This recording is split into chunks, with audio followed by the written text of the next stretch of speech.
ایک بات یہ کہی صحابہ کی جماعت نے کہ ہمارا مزاج یہ ہے، ایک صفت ہمارے اندر یہ ہے کہ اگر ہمارے دشمن پر کوئی مصیبت آتی ہے تو ہم اس سے خوش نہیں ہوتے، کہ ہمارے دشمن پر کوئی مصیبت آتی ہے ہم خوش نہیں ہوتے.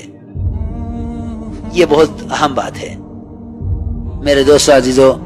بڑے غم افسوس کی بات یہ ہے کہ اس زمانے میں مسلمانوں کا جذبہ غیروں کے بارے میں صحابہ اکرام کے جذبے سے بہت مختلف ہو گیا.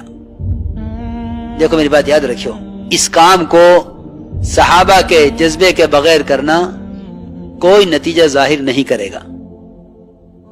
اس کام سے جو خیر باعتبار امت کے آنی ہے اور اس کام کے ذریعے سے جو انسانیت کو ہدایت ملنی ہے، اس کے لیے پہلی شرط یہ ہے کہ جب تک اس کام کے کرنے والوں کا خصوصاً اور عام مسلمان کا عموماً یہ اپنے دل کا جذبہ تمام غیروں کے لیے اور ساری انسانیت کے لیے وہ جذبہ بنائیں جو جذبہ محمد صلی اللہ علیہ وسلم اور آپ کے صحابہ کا تھا. اگر وہ جذبہ نہیں ہے تو سچی بات بتا دوں کہ خدا کی قسم پھر ہم داعی نہیں ہیں. میرے دوستو عزیزو، میں نے ایک بات عرض کی ہے کہ صحابہ نے آ کر یہ کہا کہ اگر ہمارے دشمن پر کوئی مصیبت آتی ہے ہم اس سے خوش نہیں ہوتے. آج اگر غیروں پر کوئی بلا کوئی مصیبت آ جاوے مسلمان خوش ہو جاتے ہیں. اس کا مطلب یہ ہے کہ ہمارے دلوں میں انسانیت کے لیے وہ غم نہیں ہے جو صحابہ کے دلوں میں تھا، اور ہمارا غیروں کے ساتھ وہ معاملہ نہیں ہے جو معاملہ صحابہ کا تھا کہ مشرک بیڑیوں میں بندھا ہوا ہے، لاؤ دسترخوان اس کے قریب بچھا لو، جس کے ہاتھ میں کوئی نرم روٹی آوے وہ سب سے پہلے مشرک کو دے، ہمارا مہمان ہے، ہمارا مہمان پہلے اس کو دو. اللہ اکبر. ایسا مشرک اسلام کیوں نہ لاوے کہ جو جس کی جان کے مالک بنے ہوئے ہیں، خبر نہیں قتل کریں گے یا فدیہ لے کر چھوڑیں گے، وہ ایسا اکرام کرے کہ ایسا مشرک اسلام کیوں نہ قبول کرے. میرے دوستو عزیزو، اب ہمارے فیصلے ہونے لگے ہیں قوم اور دوست اور متعلقین کے اعتبار سے. جب ایسے فیصلے ہوں گے تو اللہ تعالی ایسے لوگوں کو انسانیت کی ہدایت کا ذریعہ نہیں بنائیں گے. حاکم بنتے ہو اس شرط پر حاکم بنائیں گے جو ہم کہیں گے وہ کرنا ہوگا. قاضی بنتے ہو تو اس شرط پر قاضی بنائیں گے جو ہم کہیں گے وہ کرنا ہوگا.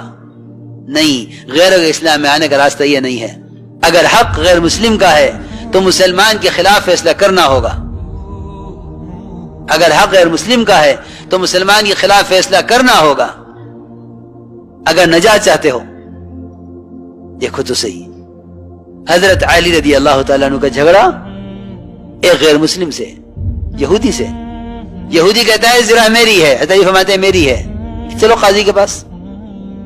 قاضی کے پاس گئے. قاضی شریح وہ حضرت علی کو دیکھ کے کھڑے ہو گئے. امیر المومنین آپ کیسے؟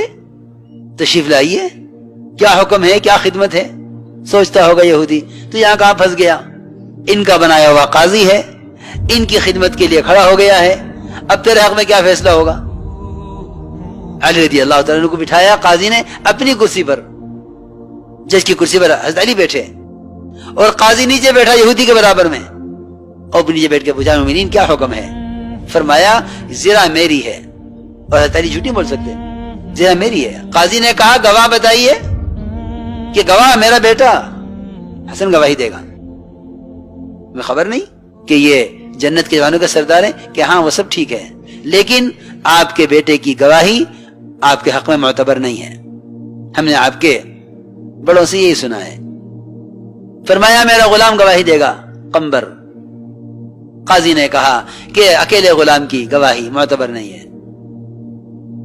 جی ہاں، یہودی اور قاضی ساتھ بیٹھے ہوئے ہیں نیچے زمین پر، المومنین جج کی کرسی پر بیٹھے ہوئے ہیں. اتنے بڑا اعزاز دے کر بھی قاضی نے فیصلہ یہ کیا کہ امیر المومنین زرہ آپ کو نہیں مل سکتی، زرہ یہودی کی ہے. اس لیے میرے دوستو عزیزو، میں یہ عرض کر رہا ہوں کہ جب تک اس کام کے کرنے والوں کا خصوصاً اور عام مسلمان کا عموماً اس کام کے کرنے میں مزاج صحابہ نہیں ہوگا کہ غیروں کے لیے کتنی وسعتیں تھیں.